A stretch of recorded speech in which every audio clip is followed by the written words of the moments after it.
Language and comprehension. ज़बान या language जो है इंसान का सबसे कॉम्प्लेक्स हाईएस्ट अचीवमेंट है, इसलिए भी कि सिर्फ इंसान ही इस एबिलिटी को रखता है कि वो रियलिटी को वर्ड्स और साउंड्स के ज़रिए एक पूरा कॉम्प्लेक्स सिस्टम में रिप्रेजेंट कर सके, डेवलप कर सके। Human language is it goes far beyond from fixed signals and single message. It is like arranging a sequence of signals. Sounds for spoken word. Cat has g, d sounds. Letters and written words for written language like CAT are letters.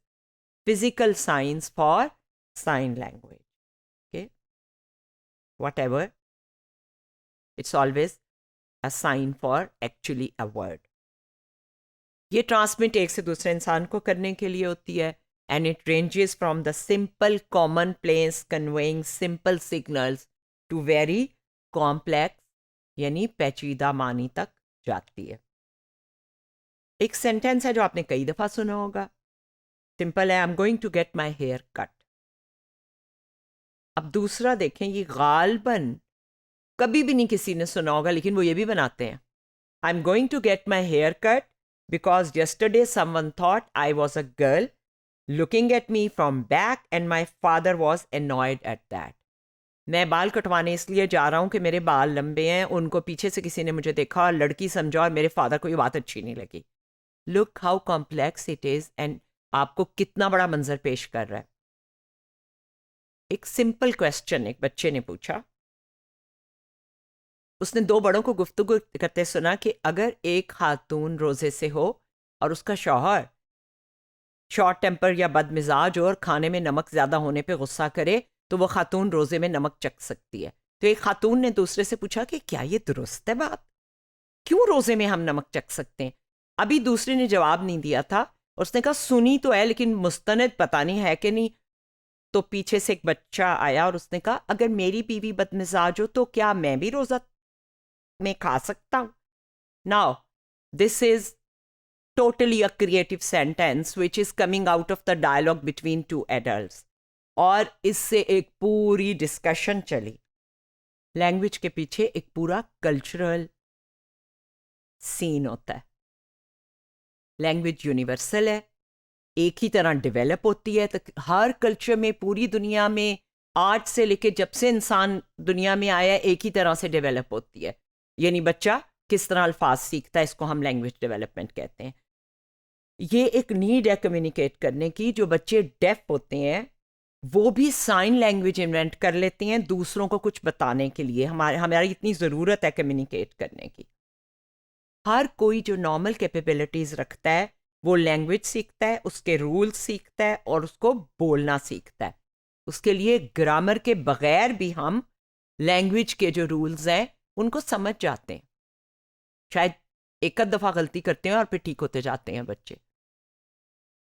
Her culture में language है। दुनिया में कोई 5000 languages हैं जो कि unique हैं, अपनी अपनी जगह पे मुनफरिद हैं, लेकिन एक जैसी भी हैं। एक जैसी कैसी हैं? उन सब में वर्ब्स हैं, नाउन्स हैं, क्वेश्चंस हैं, पास्ट और प्रेजेंट है, यानी माजी है, मैंने किया था, मैं करूँगा, और नेगेटिव्स हैं, बताने के तरीके के।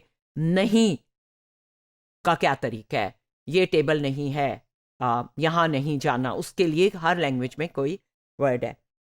स्टडी ऑफ लैंग्वेज जो है वो 1800 कुछ में शुरू हुई थी, जब ब्रोका और वर्निक ने ब्रेन में वो एरियाज ढूंढे थे जिसको फ्रंटल और टेम्पोरल लोब में, जिन्हें स्पीच या लैंग्वेज एरियाज कहते हैं, क्योंकि उसमें बोलते हुए भी एक्टिवेशन होती है और पढ़ते हुए भी एक्टिवेशन होती है। ये एक बहुत कॉम्प्लेक्स फील्ड है और इसको साइकोलॉजी में स्टडी किया गया है। साइकोलॉजी में जो स्टडी लैंग्वेज की जाती है उसको साइको लिंग्विस्टिक्स कहते हैं। ये साइकोलॉजिकल स्टडी ऑफ लैंग्वेज है।